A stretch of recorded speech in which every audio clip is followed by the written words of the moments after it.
और जोधपुर से खबर आपको बता दें, कोचिंग सेंटर के पास फायरिंग का मामला है। फायरिंग में छात्रा जख्मी हुई है। घटना को लेकर पुलिस का बयान, वाहन से पत्थर उछलने से छात्रा जख्मी हुई। एक्सरे रिपोर्ट में बुलेट दिखा और मांझी का हत्था इलाके की ये घटना है जहां पर फायरिंग हुई है। जांच के नाम पर बुलेट को नहीं निकाला गया। पीड़िता की बहन ने कहा है मौके पर एफएसएल की टीम ने सबूत जमा किए हैं और एडिशनल एसपी ने मौके का मुआयना किया है। पुलिस सीसीटीवी फुटेज को खंगालने में जुटी हुई है। तो इस पूरे मामले पर अब प्रशासन पर सवाल खड़े हो रहे हैं। कोचिंग सेंटर के पास फायरिंग का मामला है। एडिशनल एसपी ने मौके पर पहुंचकर मुआयना किया है। बता दें कि सीसीटीवी फुटेज को भी खंगाला जा रहा है।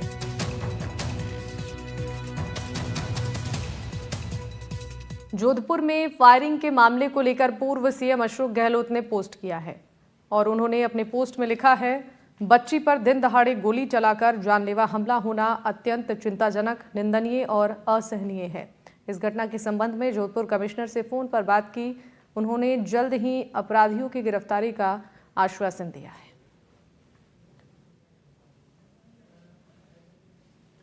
अशोक गहलोत की तरफ से ये ट्वीट किया गया है। कानून व्यवस्था को लेकर भी सवाल खड़े किए गए हैं। प्रतियोगी परीक्षा की तैयारी कर रही छात्रा ने विस्मय पर जैसर से मांझी का हत्या क्षेत्र में फायरिंग हुई। उनके चाचा हमारे साथ है, उनसे जान थे क्या घटनाक्रम हुआ था, आपको कैसे पता चला? हमको फोन किया था, उनके साथ में स्टूडेंट थी बच्ची। उन्होंने भतीजे को फोन लगाया कि तो मेरी बच्ची की गोली लगी है और उसको हॉस्पिटल ले जा रहे हैं। कि तुरंत भाई भतीजे ने हमको फोन लगाया गांव पे, तो हम गांव से आए और उनके मम्मी पापा भी आए और उसको तुरंत एमडीएम ले आए। एमडीएम में रात 4 घंटे तक वहाँ इंतजार किया था। उसके बाद में उनकी गोली निकली। गोली निकालने के बाद में हम पुलिस को रिपोर्ट दर्ज कराई। रिपोर्ट दर्ज कराने के बाद में रात सुबह तक 4 बज गए थे। कमिश्नर साहब आए थे, डीसीपी भी आए थे, लेकिन उसके बाद में अभी तक खुलासा हुआ ही नहीं। क्या जांच कर रहे हैं, जांच कर रहे हैं, अभी तक जांच कुछ नहीं हुआ। इनके साथ 2 लोग और थे, क्या क्या लगता है कोई आपसी रंजिश तो नहीं? हमारे अभी तक तो कोई आपसी रंजिश नहीं है, सिर्फ वो ऐसे ही की तैयारी करने के लिए उनकी क्या रंजिश है। ये गोली कैसे चली, क्यों चली है, ये अभी तक हमको भी पता नहीं। ये तो चाय पीने बाहर आई थी। ये चाय पीने ब्रेक के लिए बाहर आई थी। ये है रेनू विस्मय के चाचा, लेकिन जो फौजी है एक्स, इन लोगों ने सबसे पहले पुलिस को सूचना दी थी। क्या घटनाक्रम हुआ था? आप वहाँ होटल पे थे, आप भी चाय पी रहे थे, क्या हुआ था? साहब हम लोग साथ में कोचिंग करते हैं और ब्रेक हुआ था क्लास के बीच में, तो हम लोग आए थे चाय पीने के लिए। तो हम लोग बाहर चाय पी रहे थे और ये दोनों बच्चियां भी हमारे बगल में चाय पी रही थी। तो इतने में ही आवाज़ आई तो मैंने नोटिस किया, कार बगल में खड़ी थी तो कार के ऊपर डेंट पड़ा हुआ था। तो मैंने सोचा किसी ने पत्थर फेंका है, लेकिन फिर ये बोली कि मेरे हाथ में दर्द हो रहा है। तब मैंने चेक किया तो ये बुलेट लगा हुआ था। फिर इसको मैं पहले हॉस्पिटल लेके गया, हॉस्पिटल ले जाके फिर पुलिस को फ़ोन किया और फिर इसके घर वालों को फ़ोन किया।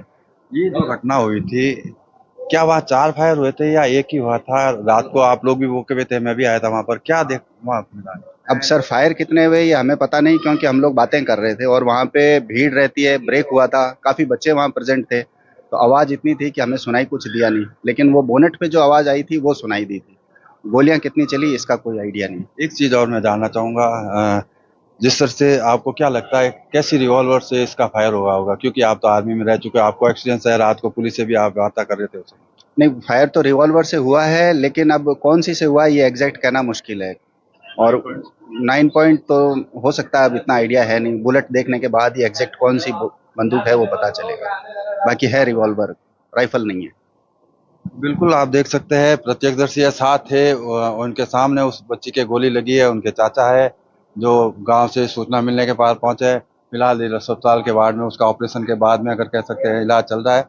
डॉक्टरों ने खतरे से बाहर बताया, लेकिन परिवार वालों का ये कहना है कि जब तक अभी तक के मतलब घटना के बाद भी पुलिस ने इस मामले का पूरा खुलासा नहीं किया है। जोधपुर से एनडीटीवी के लिए अरुण हर्ष की रिपोर्ट।